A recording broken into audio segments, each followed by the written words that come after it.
আসসালামু আলাইকুম। আজকে আমি সবার জন্য নিয়ে এসেছি মজাদার ছোট চিংড়ি মাছ ভুনা রেসিপি।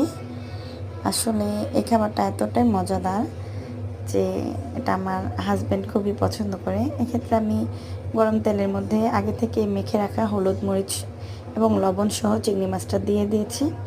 আমি মাছটাকে খুব ভালোভাবে ভেজে নিচ্ছি।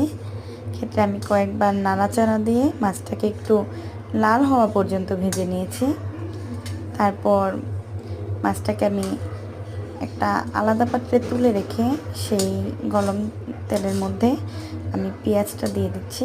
পেঁয়াজটাকে একটু নাড়াচাড়া করে আমি সেখানে পেঁয়াজটা ভেজে নেব এবং এক্ষেত্রে আমি মরিচটাও অ্যাড করে দেব, কাঠটা মরিচ। তারপরে আমি সেখানে পরিমাণ মতো লবণ দিয়ে দিচ্ছি এবং পেঁয়াজটা তখন আমি লাল হওয়া পর্যন্ত ভেজে নিয়েছি। তারপর আমি আদা রসুন বাটা দিয়ে দিলাম সেখানে। আদা রসুনটা আমি একটু তেলে ভেজে নিয়েছি। তারপরে আমি পরিমাণ মতো হলুদ মরিচ এবং ধনিয়া ফাঁকি, যেটা আমার একসাথে মিক্সড করা, আমি সেটা দিয়ে দিয়েছি। এটাও আমি একটু তেলে ভেজে নিলাম।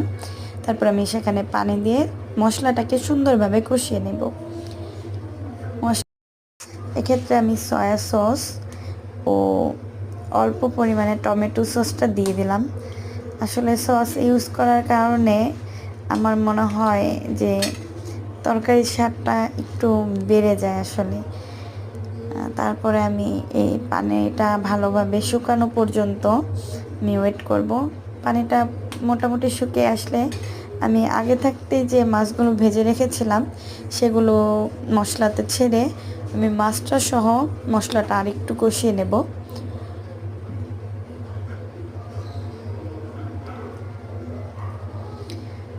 মাছ কষানো হয়ে গেলে সেখানে আমি অল্প পরিমাণে পানি দেব। আসলে যেহেতু আমি মশলাটা আগেই ভালোভাবে কষিয়ে নিয়েছি, তাই আমি সামান্য পরিমাণে পানি দিয়ে দিলাম।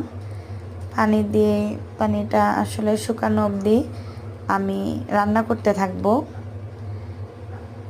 দেখা যাক। এখন পানিটা কিছুটা শুকিয়ে আসছে, এর পর্যায়ে আমি সেখানে ধনিয়া পাতাটা দিয়ে দিব। আসলে ধনিয়া পাতাটা দিলে খাবারের মধ্যে একটা আলাদা স্মেল আসে, যেটা আমার খুবই ভালো লাগে। এরপরে পানিটা পুরোপুরি শুকানো পর্যন্ত আমি অপেক্ষা করব এবং শেষে আপনারা দেখতেই পাচ্ছেন আসলে তরকারিটা যে সুন্দর, আসলে খুবই সুন্দর একটা লুক এসেছে। আশা করি খেতেও খুব ভালো লাগবে। আল্লাহ হাফেজ।